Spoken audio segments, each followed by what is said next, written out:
September 29, 2015.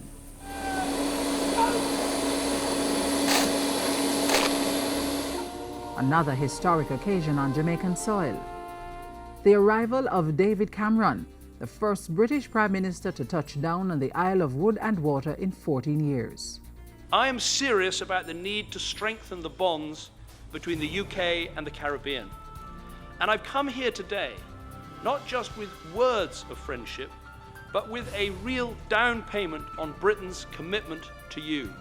That down payment? £360 million in development assistance for Jamaica and other Commonwealth Caribbean countries. £60 million is to attract investments to the region and help Caribbean hospitals become more resilient to natural disasters. The bulk of the money, £300 million, represents cash grants to fund infrastructure projects. This money could help to unleash trade across the region with new roads, new bridges, new port infrastructure to help speed up freight movements. The bilateral talks with Prime Minister Portia Simpson Miller and key government officials also facilitated dialogue on issues related to national security. The Jamaican government announced that it had signed a non-binding memorandum of understanding with the government of the United Kingdom for the construction of a maximum security prison in Jamaica. The UK said it would provide £25 million in grant funding to help build the prison and a further £5.5 million towards the reintegration of inmates. The new facility, which is still being discussed, should accommodate between 1,500 and 2,000 inmates, 300 of whom may be deported from the United Kingdom to finish serving prison sentences if Jamaica agrees to a prisoner transfer agreement. Improving the ability of the Jamaican criminal justice system to deal with crime, and also enabling the United Kingdom to return criminals to serve their sentence. This, I believe, is in the interests of both of us and is a good example of how we can work together to benefit people here in Jamaica and in Britain too.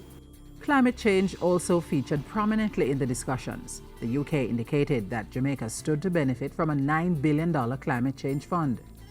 We also considered strengthening cooperation in the areas of security and human resource development and used the opportunity to discuss issues at the regional level, including UK-Caribbean relations and our membership in the Commonwealth. Then there was the hot-button topic of reparations, indicating that Jamaica is involved in a process under the auspices of the Caribbean community to engage the UK on the matter. While we are aware of the obvious sensitivities involved. Of course, this is an important debate. I mean, my view is that as we look into the past, we should think of all of the aspects of the past, and so I don't think reparations are the right answer. But the purpose of my visit is to look to the future. But even as the UK, Jamaica and the wider Caribbean look to the future, homage was paid to the past at the cenotaph at the National Heroes Park, erected in honor of those Jamaicans who died in World Wars I and II.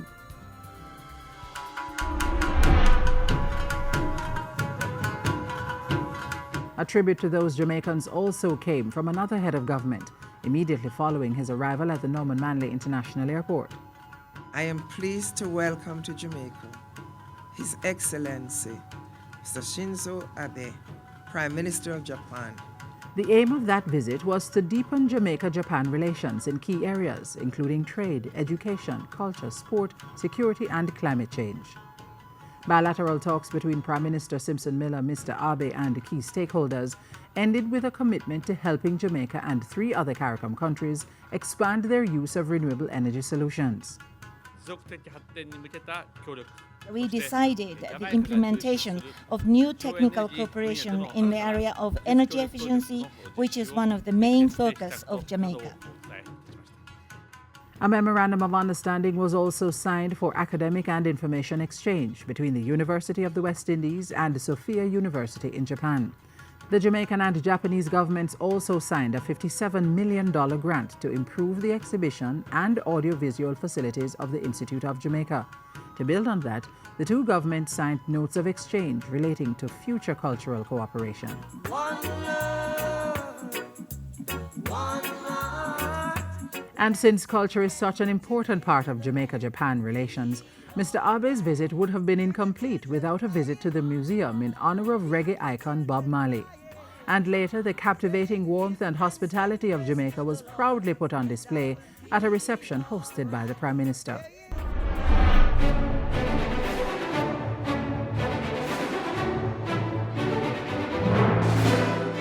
Jamaica also gave a warm welcome to Her Royal Highness Princess Anne during her 3-day working visit.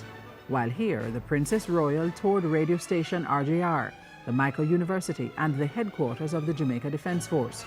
Princess Anne also had interactions with Prime Minister Simpson Miller during a reception, paid a courtesy call on Governor General Sir Patrick Allen, and presented the Duke of Edinburgh International Gold Awards to 6 young Jamaicans. But the main reason for Princess Anne's visit was to participate in the Caribbean-Canada Emerging Leaders Dialogue, which provides an avenue for emerging leaders to develop their skill set. Jamaica was chosen as this year's host country for the event, and Prime Minister Portia Simpson Miller underscored the importance of developing strong leaders. As government, as businesses, and as civil society organizations, we must place urgent emphasis on fashioning at every level dynamic 21st century Caribbean leadership with the global perspective and confidence to completely tackle and overcome the challenges we face.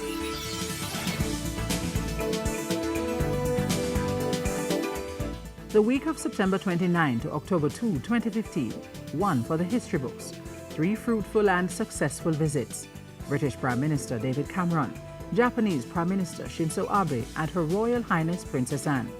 Jamaica, strengthening the ties that bind, deepening our diplomatic relations with foreign countries.